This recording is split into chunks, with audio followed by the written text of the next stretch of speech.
You play as a lone fisherman who arrives in the remote island town of Greater Marrow.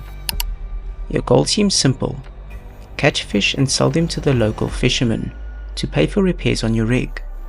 But during the night, you suffer from strange hallucinations caused by the curse that plagues the waters.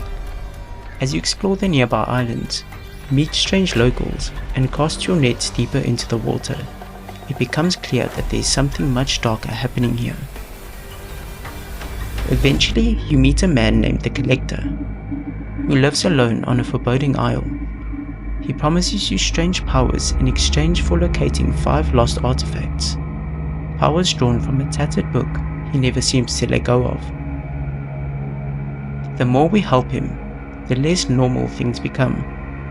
The fish we catch twist and mutate. As we gain more powers, avoiding sea monsters, we begin to uncover a hidden story, one quietly told through bottled messages scattered across the world. It's the story of a young couple celebrating their love, traveling the islands together before they find something deeply sinister, a casket containing a book. The tone of the notes shift as they progress. Excitement becomes unease, but this game eventually culminates into 2 main endings.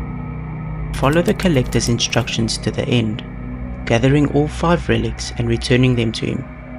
He prepares a final ritual. This ritual, he claims, will bring back his wife. The fisherman obeys, recites the words and waits.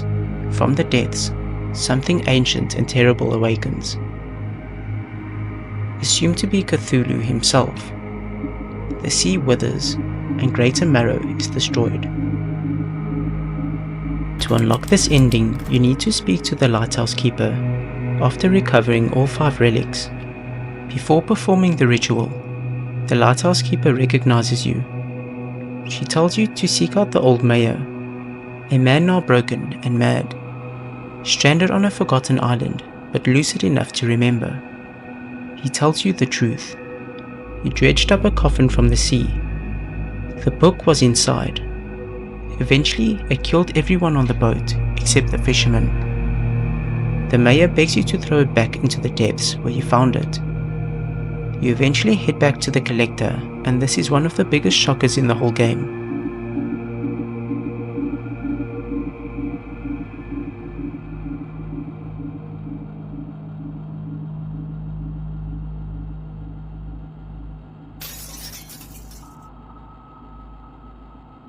A projection of grief, obsession, and denial.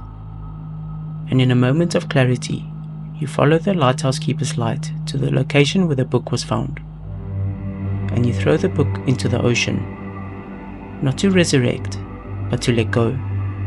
And then the Leviathan swims up from the depth. It swallows both you and the curse, clearing the fog and erasing the evil from the world. But the hidden story behind how all these different things connect is a tragic one. This book is more than just a cursed object. It's a Lovecraftian artifact. It's a possibility the book is the Necronomicon itself. In the world of Dredge, it functions as a dark conduit between the mortal world and the sleeping mind of something vast and ancient, a Cthulhu-like entity slumbering beneath the waves. When the casket is opened, there's a massive explosion. The fisherman and the mayor survive, but his wife doesn't, and something else wakes up. Following that moment, the world begins to unravel. The sea becomes unpredictable. Strange aberrations grow in the water.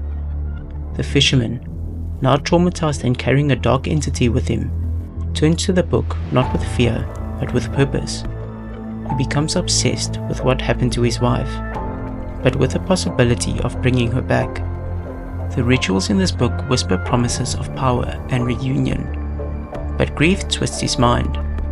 Over time, a split occurs inside him. The part that just wanted to fish, to live a quiet life, is buried, and the darker half rises. This darker personality takes shape as the Collector, a shadow self that speaks in riddles and drives the fisherman to retrieve relics scattered across the ocean, each supposedly bring him closer to his wife. Except it's a lie, or maybe a manipulation. The relics aren't hers, they're keys, keys to awaken the entity the book serves. An ancient power, heavily implied to be Cthulhu, who dreams beneath the depths and infects the world through madness and fog. The fisherman, blinded by his sorrow and his obsession, can no longer see that he's helping to release that very thing that destroyed his life. The bottle messages scattered across the game could read as desperate warnings, letters from your lost wife, trying to reach you from beyond the afterlife. Maybe she's the voice in your head that still resists the book. Maybe she's part of the Leviathan itself. Or maybe she's simply just a memory, calling you back to who you used to be. In the end, it borrows heavily from Lovecraft's mythos, not just in monsters and madness, but in the overwhelming dread of discovering you're not the one in control. The fisherman was never going to win. His wife was never going to come back. The tragedy is that he tried to fight that truth, and in doing so, he doomed the world.